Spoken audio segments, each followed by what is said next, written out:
What it do? What it do? Going on, man? What's going on?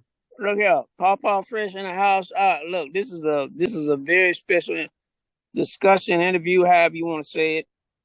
Um, I'd like to introduce to some and welcome to the folk who already know him. The fella that used to be known as Dr. Skeet, and now goes by Ole Skeet, cause he old like I am, and so. Look, this is just gonna be a conversation about before I was Paw Fresh, I was DJ Trick, and this goes way back to the very beginning. So we just gonna talk about it and let the world know, man, that we go way back, way back. So this is my brother from my friend, not my real brother, but he's my brother from another mother, but a long time friend, Ole Skeet. What's going on, brother? What's up, Pawpaw? I got to get Man, used to calling you Pawpaw. yeah. Everybody that knew me back then, they still say Trick. Trick, what's Yeah, up, Trick? You know, I'm yeah. always a Trick for life. Always tricky. Yeah, man. But No, man. I put a thing out on one of the social media platforms talking about how we go way back, but I don't think a lot of people really know how far back. right, I think we first met in 1985. that's about You were right. still in high school. I just barely out of high school, trying to figure things out. And I don't. We met through. Uh, remember MMS? Bobby Doe is what he calls himself now. Mixed match. He Yeah, Mixed Master Scratch. That's right. And Yeah. uh, and I think Radio Rashid used to call himself uh, MC Pete, Sweet Peter Soul. Remember Sweet that? Peter Soul, yeah. He had all kinds And we had Def D, Daryl in there. of And FD, yep. anyway, we had the group, the Master Control Force. And Yeah, man, we thought we was something too, man. We had a we was working with Big Bad Wolf Productions out of Jackson, Tennessee, yes, sir. Super Wolf, and Rest in peace to Super Wolf. yeah, Yes, may he rest in peace. yes, Um, sir. and we thought we was something riding around on that Kick 96 van and had that old lime green limousine. Remember that? I remember that. Yeah, Oh man. man! And Yep. we did a little shows here and there. And even though back then I used to have somebody come along and take photographs because we was on the way, and Yeah. we got paid so little. The best photographs we took was at McDonald's with the money we made. Yeah. That's We a we had rich. we had enough. Everybody got a cheeseburger. You know what I Yeah, mean? So that's about all we could afford. Yeah, but now you got to pay your dues, I guess, yes, earn your sir. chops and all that stuff, and so we did all that. Yep. Oh man, and then it wasn't long after that we decided to do our own thing, and Yep. one piece at a time. We were putting that studio together, one piece at Man. a Yeah. time, and I was trying to remember, man. When I think you had moved away after yeah, the Master Control Force yeah, thing.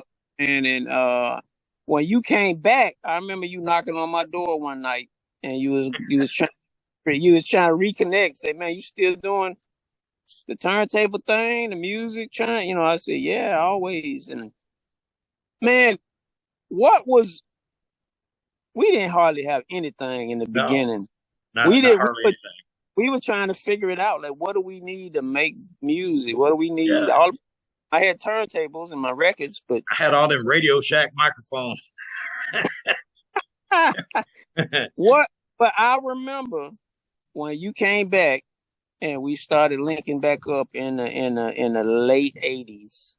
Yeah, Uh, you had a Yamaha keyboard, itty bitty Yamaha keyboard with yeah. 4 pack sample. What was that machine, man? Well, you remember the? I don't remember the model number, but I remember I wish I still had it. Man, that was cool. It It was, was, I don't know. It just is a fun little thing to play with, but we yeah, it actually really used it and turned is. it into something. It was it was really a kids thing, and what you Yeah, have like 2 second sample time or something. You know what yeah, I yeah. mean? It was cutting edge for kid stuff. Yeah, Of course, yeah, we had some other stuff too. We had like Yamaha and Casios and other yeah. things, and of course, when we started adding to our family, like with Jay Swass Right. and remember Pokey, Oh yeah. Ken Dennis. Oh, oh Yeah, he yeah. was a fantastic keyboardist, Oh, he funk can rock player. that keyboard, man. Yeah. Yeah, he No, could.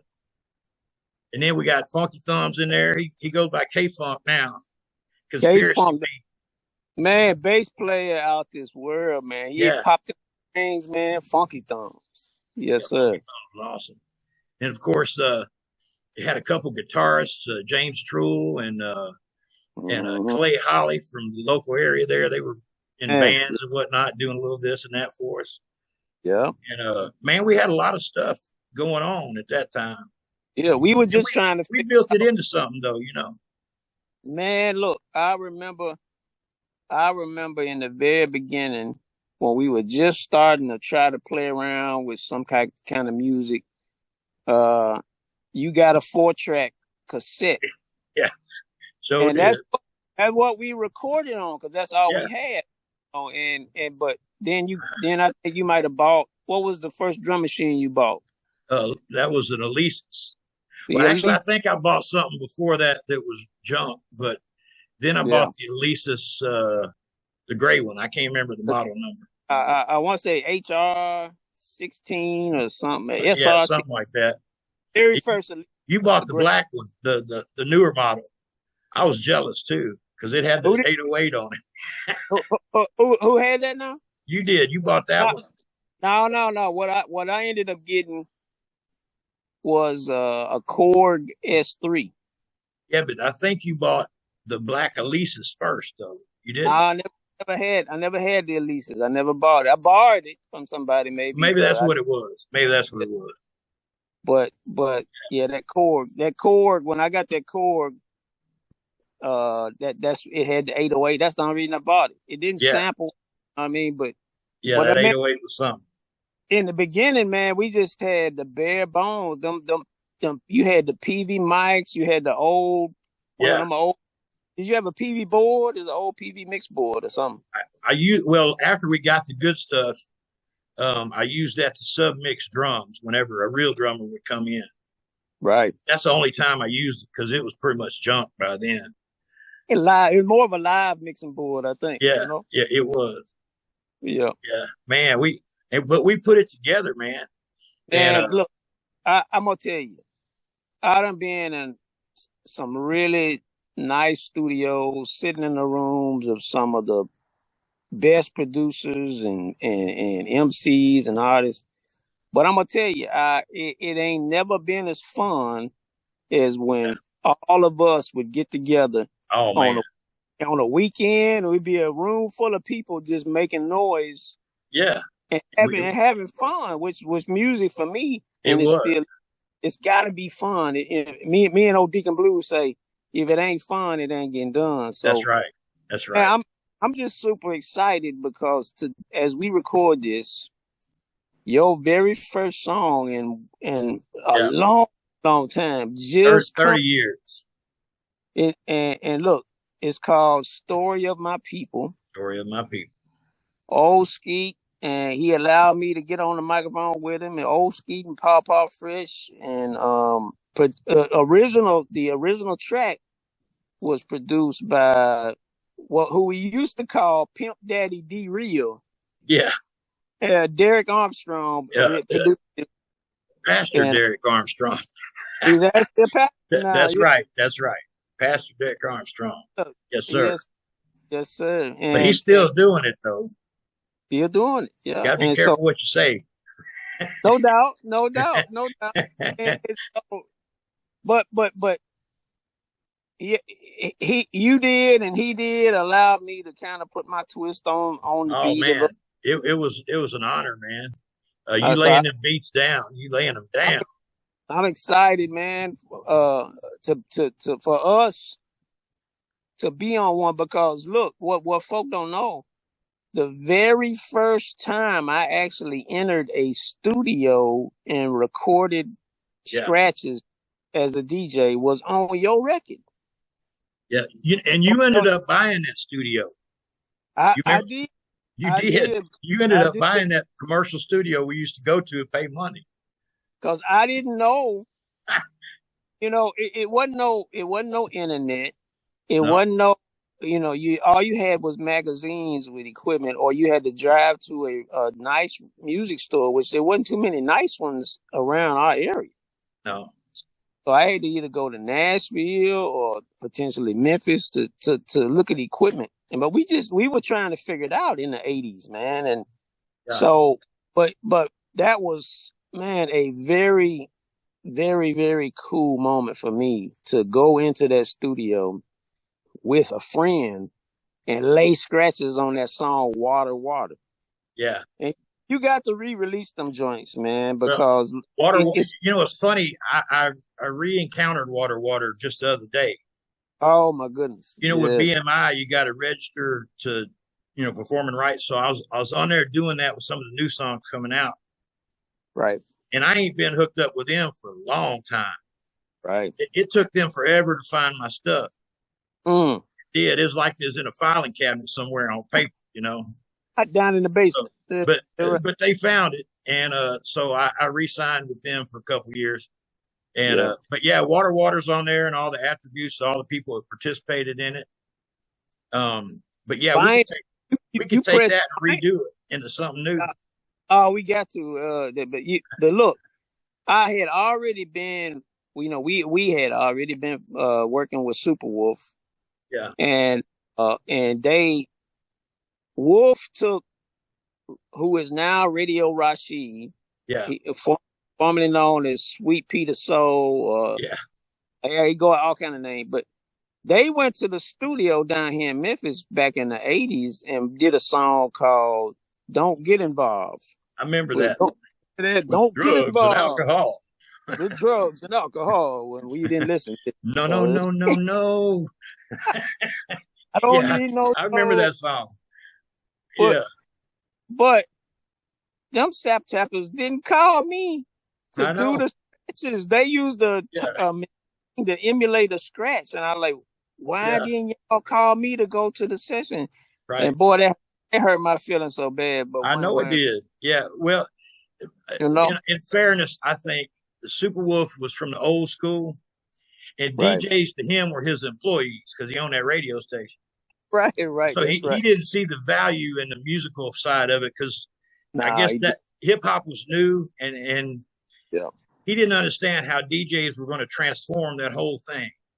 that's And right. so, we saw it because we were younger, I guess, maybe, but he didn't see it. So, in all fairness to him, I think that's probably what it was. Right. Either Well, that or and he was trying to save money. I wasn't like I was gonna charge nothing. I would have just loved to do it. But to those that don't know, Yeah, a Superwolf was formerly signed to Sugar Hill Records, that's right. which Sure was. which jumped off the beginning of what we know as hip hop because they put out Right. the first huge record, Rapper's Delight, which was the first record I actually bought as a kid. Yeah, I'm saying that was the very first 45 record I bought in my life was Rapper's Delight. right. That's right. Oh, but anyway, so when you came back and you had the 4-track, because a lot of them recordings was done on the 4-track. Remember, we You took the trans 4-track to the big studio and transferred the recordings, which yeah. probably wasn't ideal, but that's the cheapest way we could do it because we couldn't afford all that studio time. We didn't have what was he charging per hour back then? You remember? I don't. Uh, I I don't. want to I want to say it was like A lot more than I had. 25 or 35 an hour or something like Yeah, that. that's You know, probably about right. Yeah, and so that was the first time I experienced the big mix board, the reel to reel, 16-track reel to reel. So I was like in hog heaven, man. But really, I was having and then we fun. put it out on wax. Pressed it on Yeah, vinyl. 12-inch vinyl. Yeah, That's yeah, that was the very first one that I did. yeah. Shades of Gray.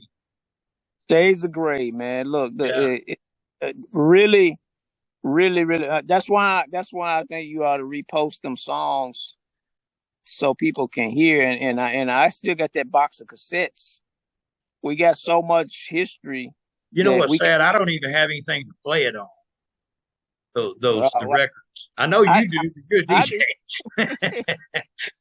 do. So I'll convert that thing and we'll get it to you so you can post it and so people can hear Yeah. that what we were learning and having fun doing back We then, also man. had a social consciousness about us too. We Um, did. and that was times were different then, but they're they're also the same in a way. Right.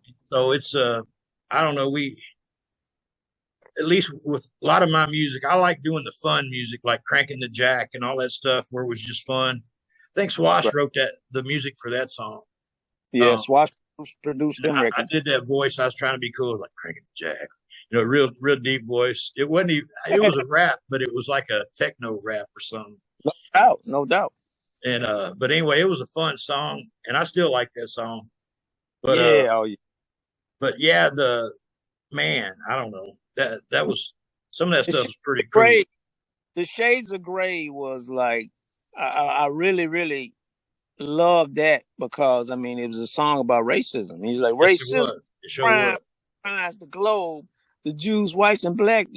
Man, look. And then we did a remix on The the. remix was even better. It was dope, but we still didn't have a freaking sampler, man. No, we So did not I a real was one. I, I was trying to take like little breaks off of instrumentals and mix them into the beat, Yeah, which it turned out pretty funky. I thought for it it was did. low budget is all get out. I'd But love to put the remix out. okay, I mean, you know speak what I mean, of not out, but put it on yeah, yeah, yeah. YouTube or Well, something. we pressed it on vinyl, so I mean that was it was cool. Yeah, Uh, Doghouse Records. Who can't that's you right. can't right? Yeah, Doghouse. Doghouse started in my bedroom in 1984, I guess. It was Right. actually a bar at first. I was a little bit wild when I was younger. And Yeah. so, but, I've grown out of most of that nonsense now. But anyway, that's where the idea came from. I was enamored with my good friend, uh, Chucky Ward, who had a great, I guess, respect for the Q Dogs, Omega Psi Phi fraternity. Right. And anyway, so that's the original Doghouse was purple and gold, and respect out of them or for them. Mm-hmm. And anyway, naturally, it turned into a production company, a studio, uh, a record, Yeah. a small record label. Yeah. Independent. We still No doubt. independent mostly. I mean, we on and Yeah. off, but Yes, sir. I don't know. The independent thing is the way to be now. You know, Absolutely. Absolutely. man, if we Yeah. had the tools that we have now back then, ain't no telling what we could have done. And telling, look, I Yeah, mean, for for me to link back up with you in the '80s when you came back to Tennessee to start with a 4-track cassette, we yeah, pieced everything together because we didn't have a lot of money. Then you ended up finding a 16-track reel yeah, to reel half-inch tape. Talk about that for a minute. yeah. Talk about that. There was a man named Rayburn Anthony. He was a recording artist for Screen Gems, Mm-hmm. and he owned a 16-track half-inch Fostex set, and he had a place out back of his house. I don't know what happened, but for whatever reason, he decided he was done. Right. He had a fit, I guess. And anyway, his board was owned by one of those gospel groups, one of those famous gospel groups. That was a sound workshop board. I'll never Yeah. forget that. That was one of the best sounding mixers I've ever worked I wish on. we still had it. I wish we Man, did. goodness gracious, that man, the music we started laying when you got that equipment. That Yeah. took us to a whole nother level. We still didn't have a sampler though. No, we didn't. It took forever to get a sample. I But yeah, finally got right after you bought that. I think that's when I went to. I came to Memphis, and here's where I made my mistake. But I thought I was doing the right thing. I saw in Sonic Mirage. I had no idea what it was, but it yeah, was a keyboard, but it was sample, 12-bit, and I was like, dang, okay, it samples and it's a keyboard. But over on the side was a Roland 808. hmm, Same money. They wanted yeah, 500 for the Roland 808 or $500 for the Sonic Mirage. So I said, like, well, does the roll? I didn't know. I said, does the Roland sample? Like, nah, it's just got, it's that boom, it's that 808 that everybody loves. I'm like, well, if I get the sampler, I can sample an 808. that's right. I wish I'd have got the 808, to be honest with you. But then I got that Mirage, I got that Korg S3. You used to carry around all them little discs, them Yeah, the floppies, I still little got it. bitties. Yeah. I still Oh, you got that still have it? Mirage. I still got the Mirage and the Korg S3. I still got Wow. both machines. Man. But when we started, you got the studio. I Yeah, started buying a couple pieces. Swass had a couple keyboards. He would get here and there, but we really started to come into actually making some really dope music for that time, man. yeah, yeah. Uh, We had some stuff back then, man. A yeah, lot of our people did go off and do different things. Of course, you did. Keith right. Floyd did. He went. I think eventually he ended up in Nashville, and he recorded Mega Jones. Remember that? That's right. Yeah, That's right. he did well in his career. Um, Yeah, of course, Radio Rashid. He's been doing his thing for a long time. Um, yeah. I don't Still, know. There's several others that have done their thing that right, came from our family. right, Like even Derek's son is a rapper now right. I remember him telling me that. down in Georgia. Right, I, I think he does that mumble rap, but hey, you know that's fine. right. You do Yeah, you, man. but I'm gonna tell you what was really cool when you and me and Jay Swash decided to do another vinyl after your first vinyl. Yeah, Was I'm a vinyl junkie, so that was gonna be the first time I'm on a record that's our record, yeah, scratch ever. So on that vinyl, um, I wanted to have a little section yeah, where it had yeah, samples and yeah. scratches from sounds from different records that the DJs use all the time. A lot of So I DJs wanted that record just for that. just for that, man, and we did that, and it came out in '90. Was that 90? It was 1990 on it's what's Wow. on, and so for I'm gonna tell you, I was way ahead of the game because that became a big thing years later, where Yeah, people would press up vinyl with different sounds for DJs to scratch. right. But the way I did that was on a old Sears stereo. Before I got my turntables, I used to make what pause tapes. Oh man. Yeah, So I would take the record and I would unpause the cassette real quick and then pause it back and take that one little sound. It was low budget as all get out. yeah. But I loved it because when we went and did little shows and parties, I had my scratch record. All my sounds Yeah. was right. You was wearing that Sears turntable out when Man, I ruined so many records, man. But look, the Doghouse record days, man, when we all would, them were the funnest times in my life making yeah. music. We didn't have no idea what We'd we do were it doing. up to 3, 4 o'clock in the morning Oh sometimes. my God, all night long, man. Yeah. And I mean, do you remember It's a the wonder I didn't smoke? get a divorce. Look, But no, Johnny was cool with it. your wife, rest in peace. And I used to say all the time, how in the world she allow us to come in this house all hours of the night Yeah, and speakers blaring, knowing she was gonna get up and go to work the next day. You know yeah, what I mean? She, yeah, man, your wife love her to death, man. She put up with us while we was just trying to figure it out. yeah. She did. Man. She did. Yeah. Do you remember the smoke on the water session? Oh, which one? I mean, Ah, those sessions would go on and on and on oh, forever. man, we recorded. Somebody hit the record on the cassette, and you had. I think you was on. You was on the guitar, right? A guitar or keyboard, we mixed it up. We were like, I'm tired. You want to take over? You know? Swan Swans was on the Lisa's drum machine with his fingers Yeah, making the beat, I know it. and Yeah, I was on the turntables. Derek was on the mic. The other guy, I can't remember his name. His name was Jeff too. He was singing. I mean, yeah. What was that guy's name? I can't remember his name, but he was a pretty good guitar player, man. But Yeah, that Smoke on the Water remix went until the tape stopped. It flipped over automatically and then record. yeah. We had an hour and a half worth of Smoke on the Water. I Just know it. It's it was, just but that to me that was the definition of music for me.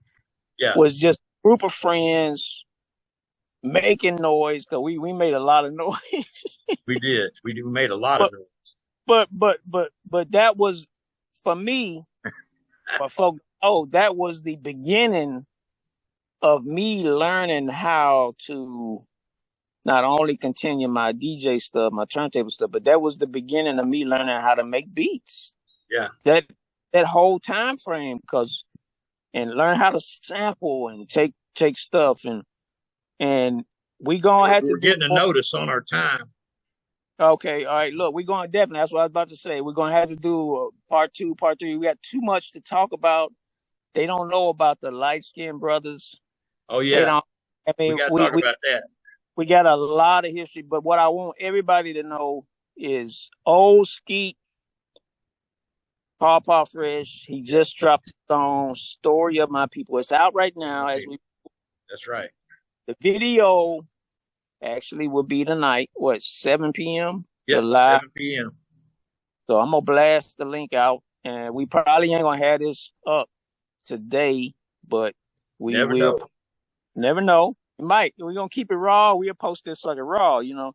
But Yep. man, I love you, brother. Love you too, man.